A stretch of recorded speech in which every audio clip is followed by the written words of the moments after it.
देखने वाले हैं महाराष्ट्रियन मुर्रा नस्ल जो नई पनपी है अब, और ये किससे बनी है ये भी हम देखेंगे। ये देखिए, ये मुर्रा नस्ल का कटड़ा है, वो बहुत अच्छा।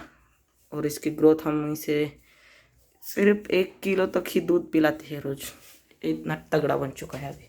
और इसकी पूंछ की हम बात करें तो ये लगभग 6 इंच सफ़ेद होनी चाहिए।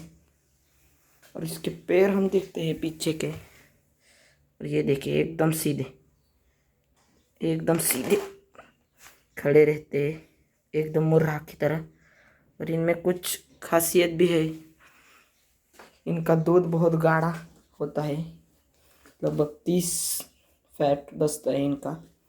बहुत ही अच्छी नस्ल है। इसकी मार्क भी हम आपको दिखाएंगे अगली वीडियो में। और इसकी इसे पहचानने तो ये देखिए, कान इनके बिल्कुल मुर्रा, किस्म के है, हरियाणी मुर्रा होती है उस प्रकार के कान। और आँखों में नीली रावी की तरह सफ़ेद, इसकी बहुत खास पहचान है।